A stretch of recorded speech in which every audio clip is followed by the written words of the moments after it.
요한복음 11장 1절부터 16절 한 절씩 교독해서 보십니다. 1절을 제가 먼저 봅니다. 어떤 병자가 있으니 이는 마리아와 그 자매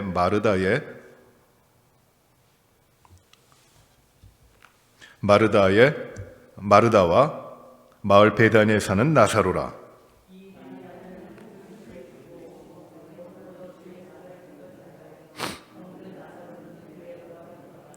이에 그 누이들이 예수께 사람을 보내어 이르되 주여 보시옵소서 사랑하시는 자가 병들었나이다 하니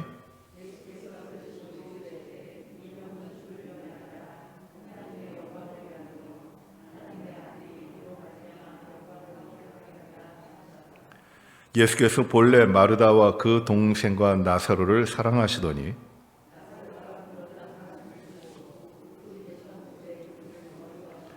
그 후에 제자들에게 이르시되 유대로 다시 가자 하시니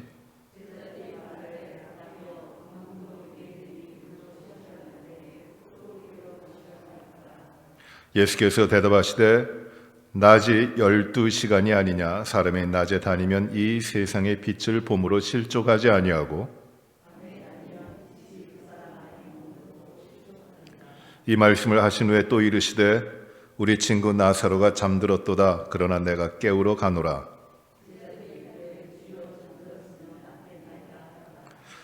예수는 그의 죽음을 가리켜 말씀하신 것이나 그들은 잠들어 쉬는 것을 가리켜 말씀하심인 줄 생각하는지라. 내가 거기 있지 아니한 것을 너희를 위하여 기뻐하노니 이는 너희로 믿게 하려 함이라. 그러나 그에게로 가자 하시니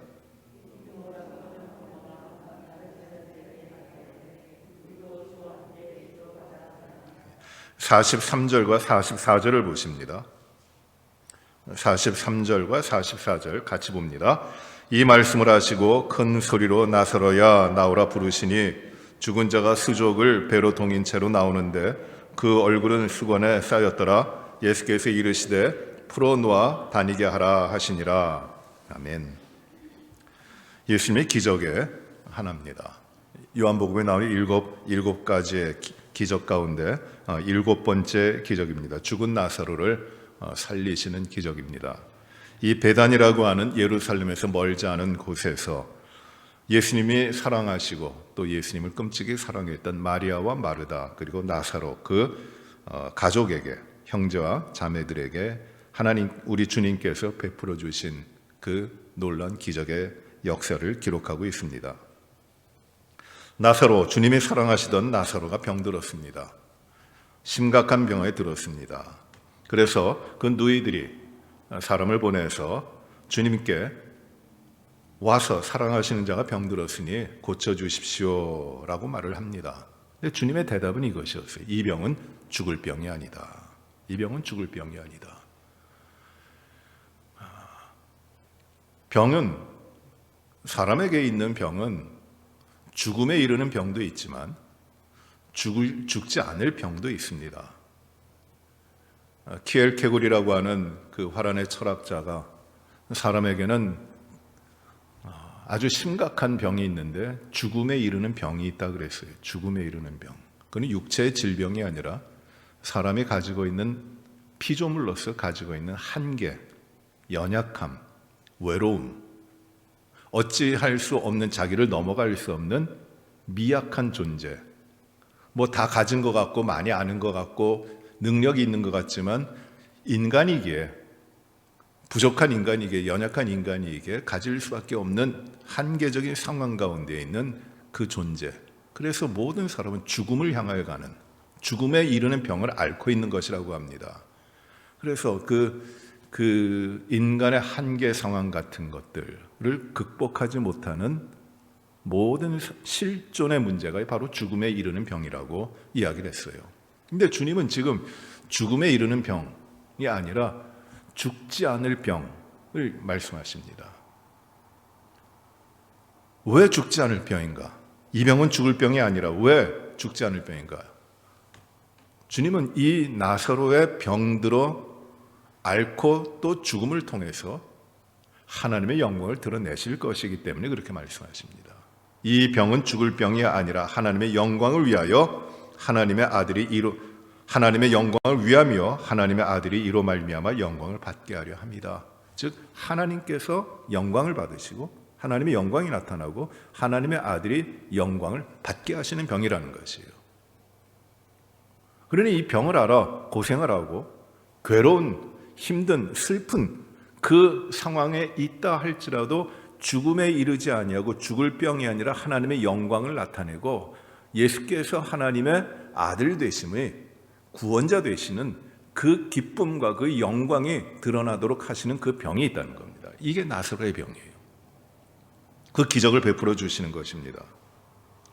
그리고 이 나사로가 병들었다는 말을 들으시고 이틀을 더 유하시고 시간을 지체하신 후에 이제 다시금 그 나사로가 살던 곳 그 베다니로 가시는 것입니다.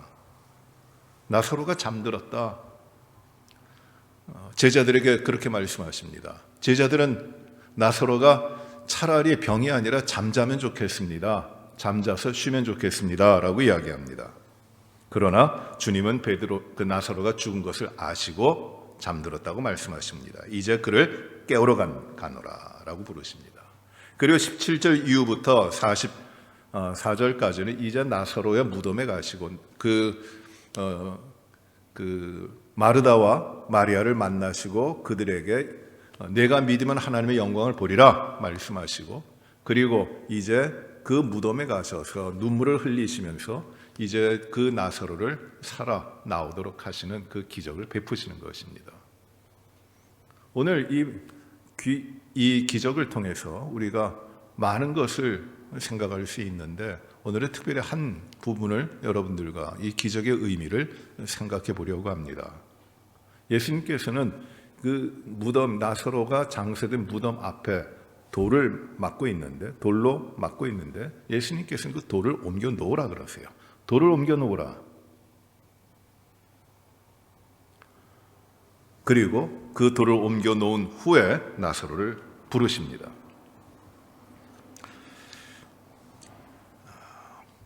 성경에는 돌이 여러 가지가 나와요. 돌. 큰 돌도 있고 작은 돌도 있습니다. 이 예수님 그 성경에 보면 예수 그리스도를 가리켜 베드로 사도는 무엇이라고 했냐면 살아있는 돌이라고 말씀하셨어요. 살아있는 돌, 리빙스톤입니다. 그래야 그 살아있는 돌, 리빙스톤 가운데서 생명을 얻게 됩니다. 그 반석이시며 살아있는 돌입니다. 그리고 예수님은 에베소서에서는 모퉁이 돌이에요. 모든 것이 연결되고 상합돼서 그 모든 것이 근거가 되는 교회가 되고 그리고 하나님의 나라가 되는 그런 모퉁이 돌입니다. 돌이 그래서 중요합니다. 우리 교회도 건축을 할 때, 이 교회 건축을 할 때는 항상 그 키스톤이 있어요. 그 머릿돌이 있습니다.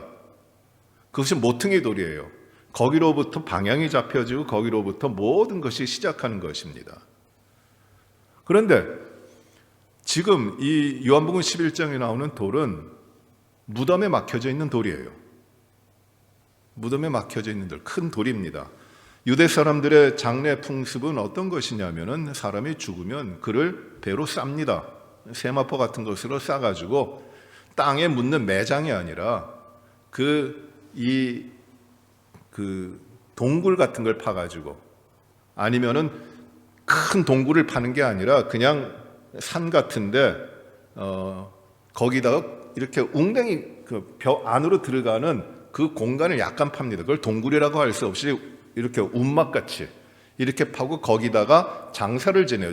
죽은 사람을 거기다가 장사를 지냅니다. 한 명만 지내는 게 아니라 여러 명이 들어갑니다. 거기에.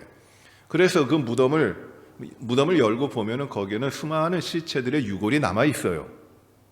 또는 그렇게 하지 않고 돌로 곽을 만들어 가지고 거기에 이제 돌아가신 분을 넣습니다. 그리고 뚜껑을 덮어요. 그리고 그런 곳이 이제 공동묘지가 되는데 그 묘지 위에 보면은 묘지에 가 보면은 그 무덤 위에 돌로 이렇게 막아놓은 곽을 만들고 돌로 그 뚜껑을 덮개를 덮은 그 위에 사람들이 그 자그마한 돌을 올려놓습니다. 그게 우리가 꽃을 올려놓듯이 그 사람을 추모하는 의미에서 돌을 올려놔요. 근데 지금 이 돌은 이 벽에다가 굴같이 이렇게 파고 그 앞에 입구를 막아놓은 겁니다. 그러니까 상당히 큰 돌이겠죠. 예수님께서 십자가에 죽으시고 장사가 되는데 그 아리마대 요새의 그 무덤에 장사가 되시고 그 무덤 입구를 큰 돌로 막습니다. 사람이 쉽게 옮기지 못할 큰 돌로 막습니다. 그리고 로마 군병들은 누가 돌을 움직이지 못해 그것을 인봉하는 것이에요. 완전히 막아버립니다. 훔쳐가지 못하도록. 큰 돌이 막혀 있는 것이에요. 이 나사로의 무덤 앞에 놓여 있는 돌, 그것이 무엇일까요? 화학적으로 그 돌의 분석이 어떻게 되느냐가 아니라 그 의미가 무엇일까요? 이 돌을 사이에 두고 돌 안쪽에는 죽음이 있어요. 시체가 있어요.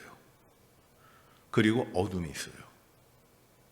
그리고 돌을 사이에 두고 이쪽에 바깥쪽에는 예수님이 서 계십니다. 그리고 생명이 있어요. 빛이 있어요. 이 대조가 됩니다.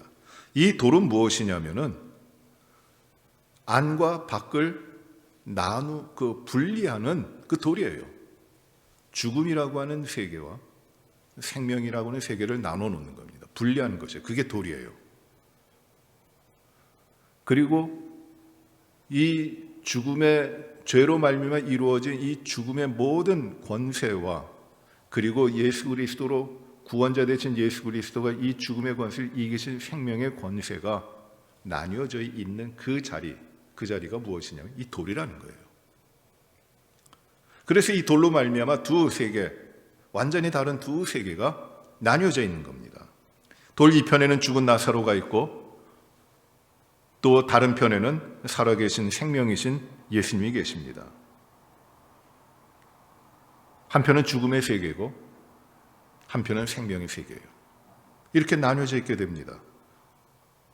예수님께서 오셔서 그 무덤 앞에 서십니다. 그리고 눈물을 흘리십니다. 그리고 둘러서 있는 사람들이 저가 죽은 자 나사로를 끔찍이도 사랑했나 보다 하면서 안타까워하기도 합니다. 그런데 주님께서는 뜻밖의 말씀을 하십니다. 돌을 옮겨 놓으라. 돌을 옮기라는 것이에요. 무덤을 막고 있는 돌을 옮겨라. 죽음의 세계를, 그 세계를 가둬놓고 있는 그 돌을 옮겨라 라고 하는 겁니다. 그 돌을 옮김으로 말미암아 죽음의 세계에 있는, 어둠 가운데 있는 나사로를 내가 보게 하라. 이 돌을 빼내라는 것이에요. 예수님과 나사로의 사이를 막고 있는 돌을 제거하라는 것입니다. 죽은 나사로지만 생명을 끊어버린, 생명을 막고 있는 그 돌을 제거하라는 것이에요. 즉 생명이신 예수님과 죽은 나사로, 죽은 가운데 있는 나사로를 가로질러 막고 있는 그 돌을 옮겨 놓으라는 것입니다. 예수님과 죄인들의 삶을 막고 있는 것, 그것을 옮겨 놓으라고 하는 것이에요. 이게 바로 이 돌을 옮겨 놓으라고 하는 주님의 명령입니다.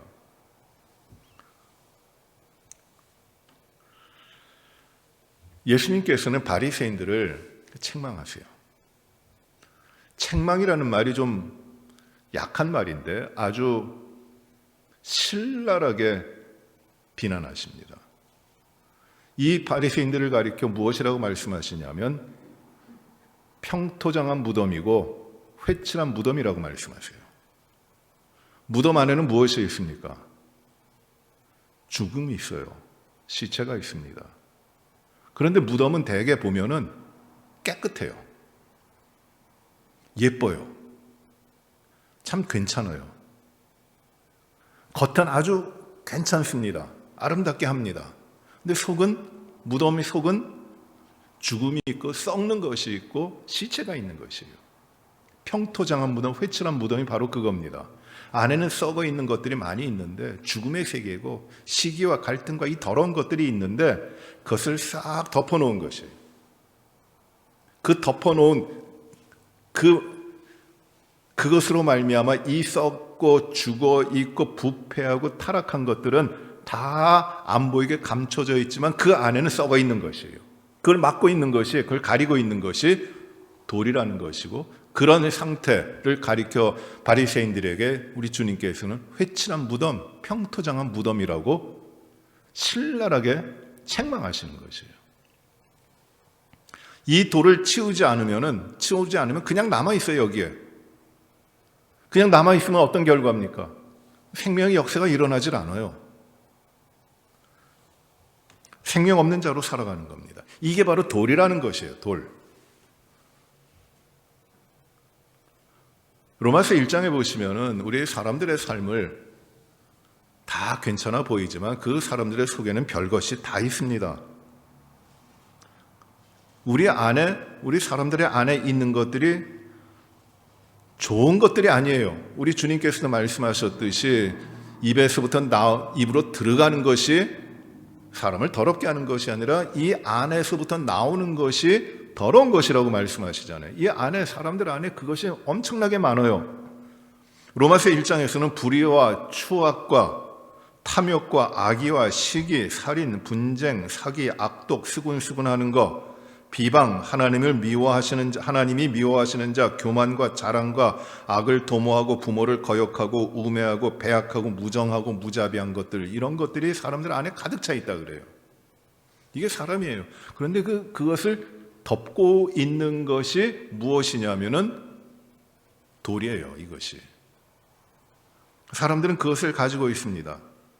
갈라디아서 5장에 보시더라도 사람들 안에 있는 것을 무엇이라고 말씀하시냐면 5장 19절부터 21절까지 사람들 안에 음행과 더러운 것과 호색과 우상 숭배와 술수와 원수 맺는 것과 분쟁과 시기와 분냄과 당짓는 것과 분리와 분리하는 것과 이단과 투기와 술 취함과 방탕함, 이런 것들이 사람들 안에 가득 차 있어요.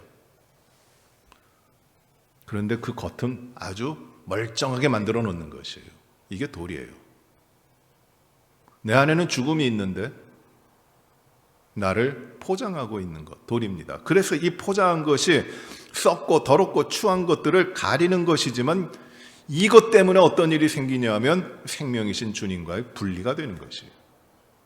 그래서 주님이 이렇게 말씀하십니다. 나사로는 분명히 죽었어요. 나사로는 장사가 됐습니다. 4일이 지났습니다. 몸에서 썩어 냄새가 납니다. 그런데 그 무덤에 쓰셔서 하시는 말씀이 돌을 옮겨 놓으라. 그렇게 말씀하시는 겁니다. 주님, 생명이신 주님과의 관계에서 그 막고 있는, 가리고 있는 그 돌, 그걸 옮겨 놓으라. 주님이 들어가셔야 되는데 참된 생명으로 주님이 좌정하시고 주님이 인도하셔야 되는데 그것을 막고 있는 돌을 옮겨 놓으라라고 하시는 것이죠. 내가 들어가겠다. 내가 생명을 주겠다. 죽은 나사로를 내가 참된 생명으로 살리겠다고 하시는데 주님은 그것을 이루시기 위해서 그 무덤 앞을 막고 있는 돌을 옮겨 놓으라 말씀하시는 것입니다. 계시록 3장 20절에 이렇게 말씀하죠. 볼지어다 내가 문 밖에 서서 문을 두드리노니 누구든지 내 음성을 듣고 문을 열면 내가 그에게로 들어가 그와 더불어 먹고 그는 나로 더불어 마시리라. 먹고 마시리라고 말씀하십니다. 나로 더불어 먹으리라고 말씀하십니다. 문을 열라는 것이에요. 문 닫지 말고. 여러분, 이 성화 가운데 이 계시록 3장 20절에 나오는 문 두드리시는 예수님이라고 하는 그림이 있습니다. 보신 분들이 계실 거예요. 예수님이 어두운 저녁에 문 앞에 서셔서 문을 두드리십니다. 기억나세요? 근데 그 그림을 잘 보면 포인트가 어디에 있냐면 문고리가 없어요. 문을 열 수 있는 문고리가 없어요. 바깥에. 그럼 문고리가 어디 있을까요? 문은 누가 열 수 있을까요? 안에서 열라는 것이에요. 말씀도 그렇게 됩니다. 누구든지 내 음성을 듣고 문을 열면 이 문을 여는 주체를 누구든지 그 문 안에 있는 그 사람인 것이에요. 나는 문 밖에 서서 주님은 기다리시는데, 문을 두드리시는데 내 음성을 듣고 문을 열라. 그러면 내가 그에게로 들어간다. 돌을 옮겨 놓으라. 죽음 가운데 머물러 있지 말고 돌을 옮겨 놓으라. 그러면 산다. 죽은 자가 살아난다고 하시는 것이에요. 여러분, 이 의미는 나사로에게만 있는 것이 아니라 오늘 우리들에게도 이 진리입니다. 우리에게도 주님과의 관계에서 우리 앞에 계신 주님, 우리를 향하여 오신 주님, 그 주님이 우리를 향하여 나와 너 사이에 막고 있는 돌이 무엇이냐? 그 돌을 옮겨 놓으라 하시는데 그 음성을 듣지 못할 때가 있어요. 나는 이만큼 잘 믿고 있습니다. 나는 이만큼 열심히 살고 있습니다. 그러면서도 내 안에는 여전히 믿는다고 하면서도 여전히 내가 가지고 있는 죄성과 부패함과 타락과 욕심과 거짓됨과 이런 것들이 가득 차 있는 것이에요. 그것이 주님과의 관계, 나를 찾아오시고 나의 모든 것이 되어주시고자 하시는 주님과의 나의 관계를 막고 있는 것이에요. 돌로 나를 가려버리고 살아가고 있는 것이에요. 돌을 옮겨 놓으라. 이것들 제거하라. 이 돌을 옮겨 놓지 않으면 내가 너희를 가지 못한다는 것이에요. 들어갈 수가 없다. 그러니 옮겨 놓으라라는 것입니다. 우리가 하나님의 은혜로 하나님의 택하심을 받았어요. 이거는 신비로운, 우리가 형질이 이루어지기 전에 하나님께서 그리스도 예수 안에서 우리를 택하신 것입니다. 그것을 우리는 예정이라고 하기도 하고 하나님의 decree, 작정이라고도 이야기합니다. 그것은 우리 인간의 영역이 아니에요. 왜 하나님이 나를 택하시고 왜 하나님이 나를 하나님의 자녀 삼아주셨는지 그거는 알지 못해요. 그러나 하나님이 그렇게 하셨어요. 인간이 어떤 의식이 시작되기도 전에 하나님이 이미 우리의 모든 것을 하나님의 구원의 자녀로 만들어 주신 것이에요.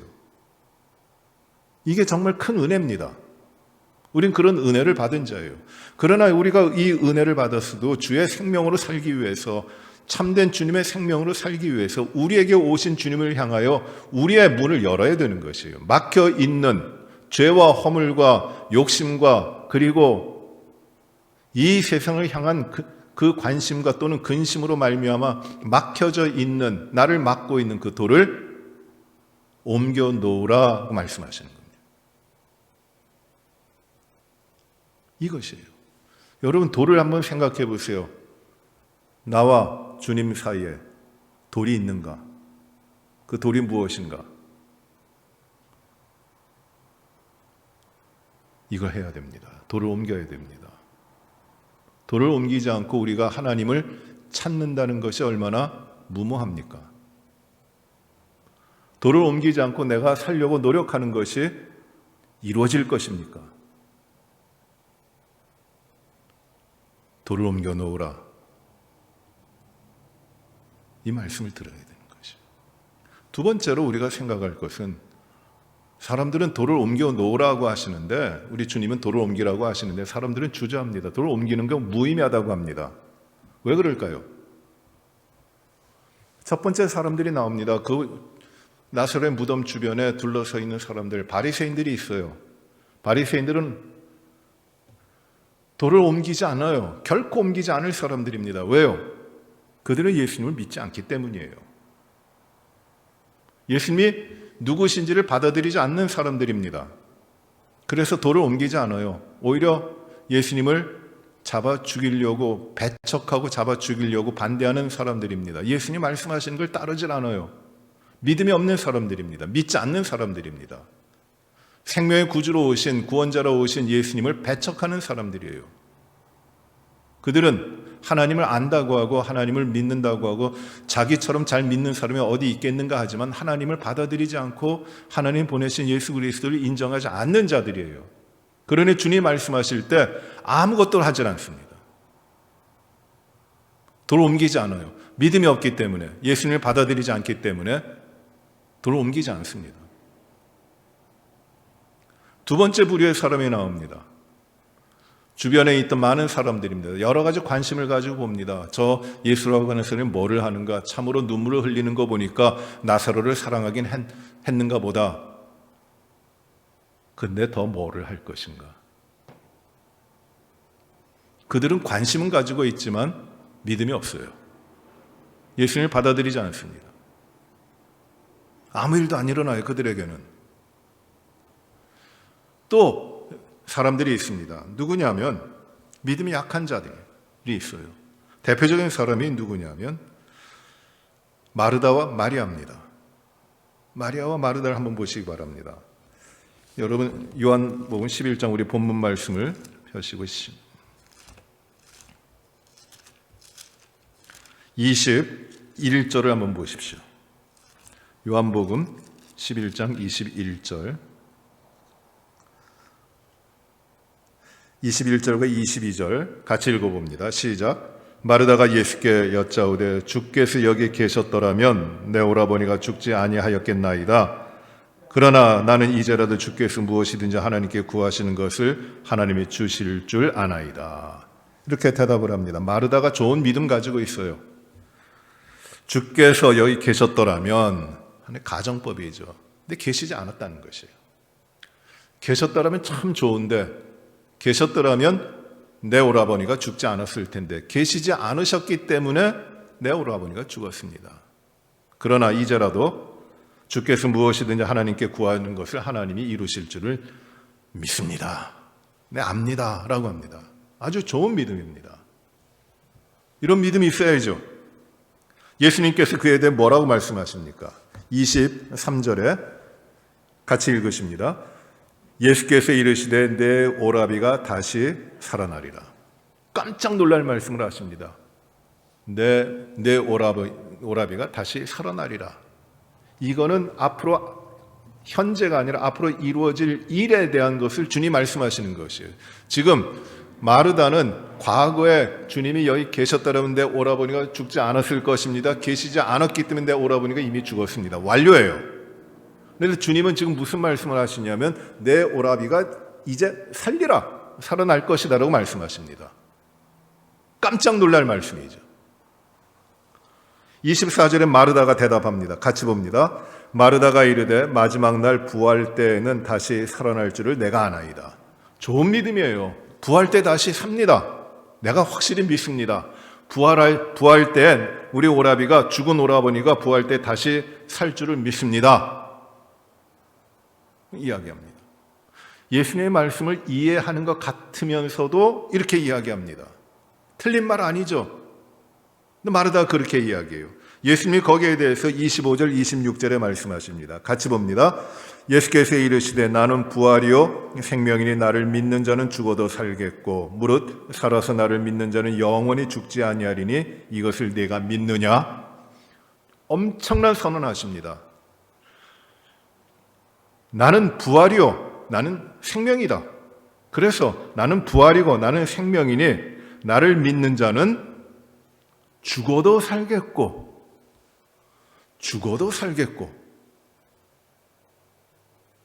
나를 믿으면 죽어도 산다? 이게 됩니까? 죽으면 죽음이지. 내 오라버니가 며칠 전에 죽어버렸는데 죽음은 죽음으로 끝나는 거죠. 어떻게 다시 사는가? 그런데 주님은 이렇게 말씀하세요. 나를 믿는 자는 죽어도 살겠고 죽었어도 살리라 말씀하시고 또 무릇 살아서 나를 믿는 자는 영원히 죽지 아니하니니 영원히 죽음을 경험하지 않고 영원히 살 것이다. 내가 이것을 믿느냐라고 물어보시는 것이에요. 내가 이것을 믿느냐? 나를 믿는 자는 죽어도 살겠고 무릇 살아서 나를 믿는 자는 영원히 죽지 아니하리니 내가 이것을 믿느냐? 너의 믿음이 이것이냐? 이것을 믿느냐라고 물어보십니다. 마르다가 27절에 대답합니다. 27절 같이 봅니다. 이르되 주여 그러하오이다. 주는 그리스도시요 세상에 오시는 하나님의 아들이신 줄 내가 믿나이다. 하나님의 아들이십니다. 당신은 세상에 오실 그리스도십니다. 하나님의 아들이시고 세상에 오시는 주는 그리스도시고 세상에 오시는 하나님의 아들이십니다. 구원자이십니다. 하나님과 같은 분이십니다. 내가 당신을 이렇게 믿습니다 라고 고백하는 거예요. 엄청난 고백입니다. 베드로가 주는 그리스도시요 살아계신 하나님의 아들입니다 라고 고백하죠. 거기에 대해서 주님이 뭐라고 말씀하셨어요? 내가 이 고백 위에 내 교회를 세우리라고 주님이 말씀하셨는데, 그 베드로의 고백에 비해서 조금도 모자라지 않는 놀라운 고백을 지금 이 마르다가 하고 있는 거예요. 주는 그리스도시요 세상에 오시는 하나님의 아들이신 줄 내가 믿습니다. 여기 읽을 때는 믿습니다 이렇게 읽으면 안 돼요. 믿습니다 이렇게. 아주 잘 믿는 거예요. 믿습니다 합니다. 거기에 대해서 이제 예수님께서 39절로 가세요. 39절에 이렇게 말씀하십니다. 예수께서 이르시되 돌을 옮겨 놓으라. 돌을 옮겨 놓으라고 말씀하세요. 근데 마르다가 거기에 대해서 뭐라고 말씀합니까? 39절 하반절 죽은 자의 누이 같이 봅니다. 그 죽은 자의 누이 마르다가 이르되 주여 죽은 자가 나으리 되었으되 벌써 냄새가 나나이다. 주여 돌을 옮기면 어떡합니까? 죽은 지 4일이 지났는데 썩어서 냄새가 납니다. 다 끝났습니다. 마르다가 주님께 돌을 옮겨 놓으라고 하는 주님께 지금 간청하고 있는 말이 이거예요. 다 끝났습니다. 죽었잖아요. 썩어서 냄새가 나는데요. 방금 전에 마르다가 어떻게 고백했습니까? 주는 그리스도시요 살아계신 하나님의 아들이신 줄 내가 믿습니다. 내가 부활이요 생명이니 무릇 나를 믿는 자는 죽어도 살겠고 무릇 살아서 나를 믿는 자는 죽어도 살리라. 영원히 죽지 아니하리니 내가 이것을 믿느냐 물어보실 때 주님 내가 그것을 믿습니다. 죽지 않을 것입니다. 죽어도 살 것입니다. 영원히 죽지 않을 것입니다. 주님이 부활이고 생명이시니 주님만 계시면 절대 죽지 않을 것입니다라고 단언하고 고백하고 선언하고 한 마르다인데 무덤 앞에서 주님이 돌을 옮겨 놓으라 하니까 아니에요. 다 썩었어요. 다 죽었어요. 돌이킬 수 없어요. 마르다가 지금 이러고 있는 것이에요. 좋은 믿음인데, 아주 좋은 믿음인데, 어느 누구보다도 좋은 믿음인데 예수님에 대해서 어떻게 이렇게 고백할 수 있고 이 믿음을 가지고 이렇게 믿는 내용을 가지고 있는 사람이 얼마나 되겠어요? 이 당시에 마르다가 이렇게 귀한 믿음의 고백을 했는데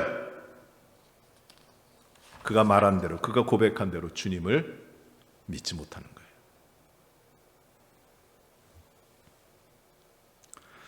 마르다가 지금 가지고 있는 마음은 무엇이냐면 주님은 부활이요 생명이십니다. 내 오라빈 죽었어요. 이제 먼 훗날 마지막 때가 되면 부활이 이루어질 것이요 그 부활에 내 오라비도 살아날 것인데 지금은 내 오라비 죽지 않았습니까? 주님 헛된 일 하지 마시고 돌을 옮겨놓고 뭘 하실 수 있겠습니까? 헛된 일 하지 마시고 이미 죽은 내 오라버니 장례나 잘 치러주십시오. 아름답게 장례나 잘 치러주십시오. 마지막 부활에 참여할 수 있도록 인도해 주십시오. 라고 지금 마르다가 대답하고 있는 것이에요. 믿습니다 했는데 믿지 않는 거예요. 믿지 못하는 것이에요. 여전히 그 마음에 돌이 있는 거예요. 지금 그 돌을 빼내질 못했어요. 거기에 대해서 주님이 말씀하십니다. 40절입니다. 주님께서 하신 말 40절 같이 봅니다. 시작. 예수께서 이르시되 내 말이 내가 믿으면 하나님의 영광을 보리라 하지 아니하였느냐 하시니, 내가 믿으면 하나님의 영광을 보리라. 내가 믿기만 하면 하나님의 영광을 보리라. 내가 믿는다고 하지 않았느냐? 그리고 이 나사로가 병들었다고 들었을 때 이 병은 죽을 병이 아니라 하나님의 영광을 위한 병이고 하나님의 아들로서 영광을 얻게 하시는 목적이 있는 것이라고 말씀하셨는데, 내가 믿으면 이 믿는 내용이 무엇이에요? 예수 그리스도를 통하여 부활과 생명이신 예수 그리스도를 통하여 이 죽음의 권세, 사망의 권세, 부패한 모든 것이 다 제거되고 참된 생명이 올 것을, 누리게 될 것을 믿는다면, 내가 믿으면 하나님이 기뻐하시는 하나님의 영광을 볼 것이다 라는 것이에요.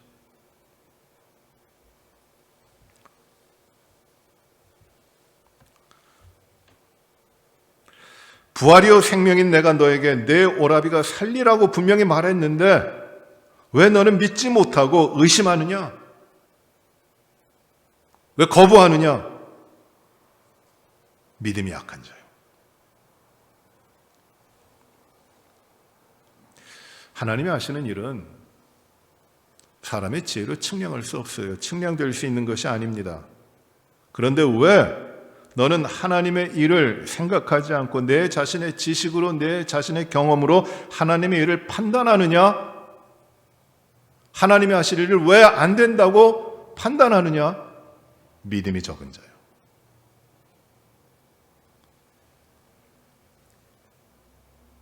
그러면서 주님이 하시는 말씀이 매우 중요한 말씀입니다. 내가 믿으면 하나님의 영광을 보리라. 믿지 않으면은 하나님의 영광이 나타나지 않는 것이에요. 내가 믿으면 하나님의 영광을 보리라.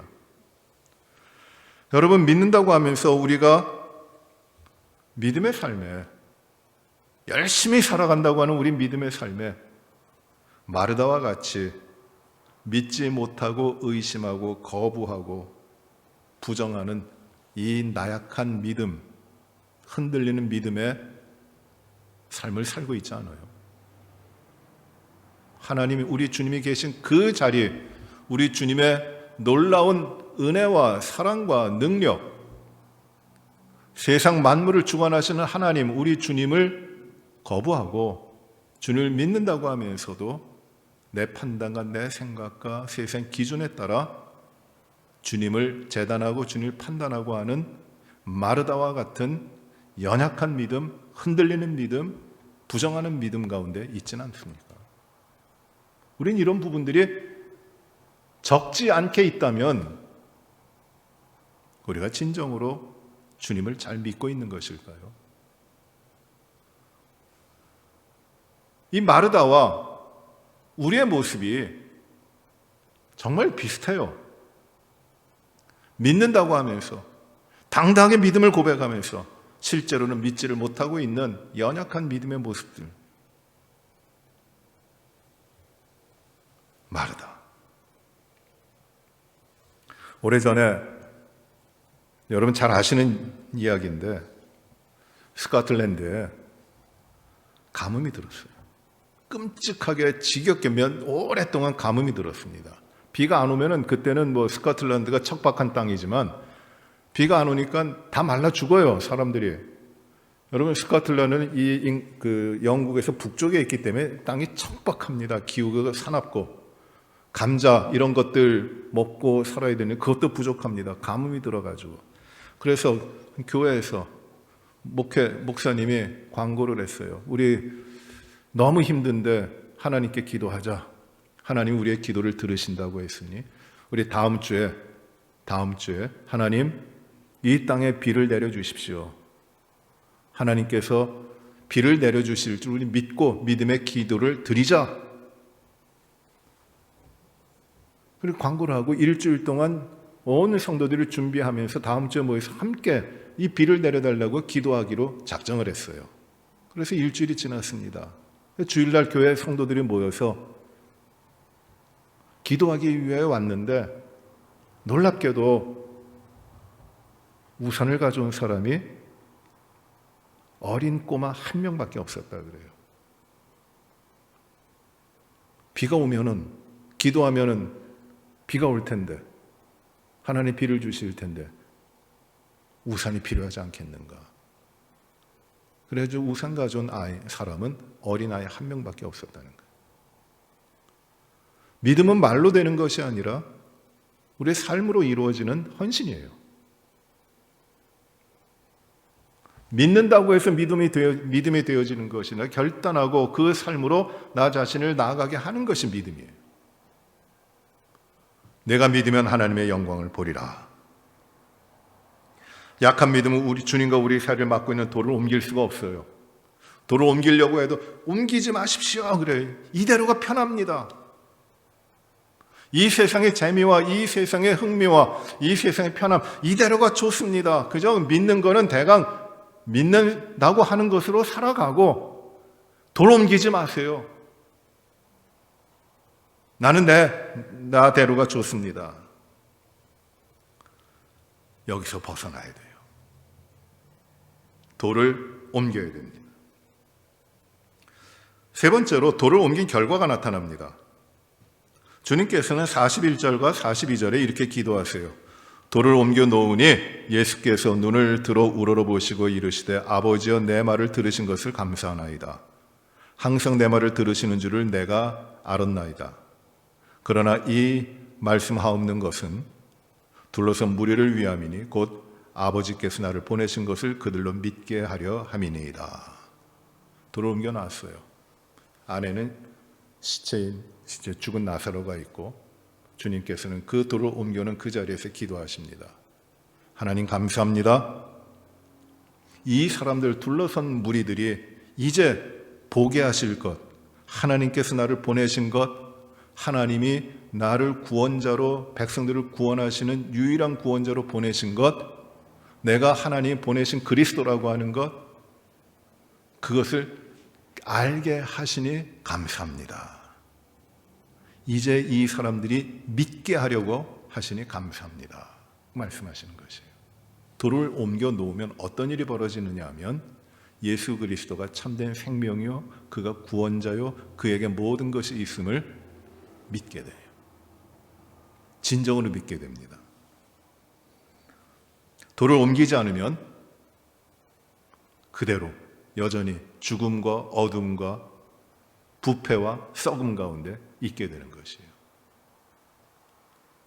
주님께서는 43절에 이렇게 말씀합니다. 말씀을 하시고 큰 소리로 나사로야 나오라. 죽은 나사로에게 말씀을 합니다. 살아있는 사람에게처럼 말씀을 합니다. 나사로야 나오라 부르시니 어떤 일이 벌어집니까? 죽음의 권세 아래 더 이상 있지 말고 내가 있는 이 생명의 자리로 내가 부르니 나오라 하시니 죽음을 이긴 예수께서 나사로 죽음 가운데 있는 나사로를 부르시니 부활이여 생명이신 주님께서 부르시니 죽음에서 부활하여 다시금 생명을 얻어 죽었던 나사로가 주님께로 나옵니다. 수족을 배로 동인 채로 나옵니다. 수족을 동였어요. 묶어놓은 것이에요. 나옵니다. 주님께서는 44절에 이렇게 말씀하십니다. 예수께서 이르시되 풀어놓아 다니게 하라고 하십니다. 이제 풀어놓으라고 하십니다. 자유케 하라 하는 것이에요. 이제 죽었던 자가 예수 그리스도를 깨로 나오고 자유함을 얻습니다. 살아납니다. 물론 이것이 예수 그리스도 우리 주님의 부활과는 달라요. 나사로도 역시 이후에 이 땅에서의 그 생명이 끊어집니다. 죽었습니다. 참된 부활 그 자체 우리 주님의 부활과는 다른 거지만 죽음에서 생명으로 옮긴 역사예요. 그것이 일어나는 것이에요. 놀라운 기적이 일어나는 것입니다. 이것을 통하여 주님께서는 예수 그리스도가 바로 참된 주님이시다. 생명의 주님이시다. 나를 믿어라. 그 믿기 위하여 내 앞에 와 계신 주님을 맞이하기 위하여 돌을 제거하라 것입니다. 사랑하는 성도 여러분, 오늘 이 주님의 마지막 요한복음에 나오는 마지막 기적을 통해서 우리 진정으로 예수 믿고 살아가야 되는데, 믿는 삶을 살아야 되는데 주님과 나 사이에 막고 있는 돌이 무엇인지를 곰곰이 생각해 보세요. 내가 무엇 때문에 주님과의 길이 막혀 있는가? 무엇을 내가 더 붙잡고 있기 때문에 주님과의 그 길을 어둡게 하고 있는가? 참된 빛이시고 참된 생명이신 주님을 내가 내 안에 채워야 되고 온전히 그 앞으로 가야 되는데 그 길을 막고 있는 것이 내가 무엇인가? 내 욕심인가? 내 교만과 자랑인가? 나의 나태함인가? 나의 이기적인 생각인가? 내가 이 세상을 즐겨하는 습관인가? 나의 버릇과 내게 익숙해진 환경인가? 그것들을 생각해 보십시오. 그것들이 나에게 돌로서 나에게 찾아오신 주님을 막고 있다면 그것을 빼내야 됩니다. 제거하십시오. 그러면 주님이, 참된 빛이신 주님이 우리 앞에 서셔서 이 어두운 권세에 눌려있던 저희들을 향하여 나오라 말씀하시고 풀어놓아 자유롭게 하라. 그 삶의 기적을 우리에게 베풀어 주십니다. 바로 그분이 예수 그리스도 우리 주님이십니다. 참 우리에게는 돌이 많아요. 이 돌을 제대로 옮겨 놓는 것이 아마 우리의 삶에서 가장 중요하면서도 가장 어려운 믿음의 과정인 것 같아요. 그러나 쉬지 말고, 중단하지 말고, 낙심하지 말고, 내가 온 마음을 주님께 드립니다. 주여, 내 마음을 엽니다.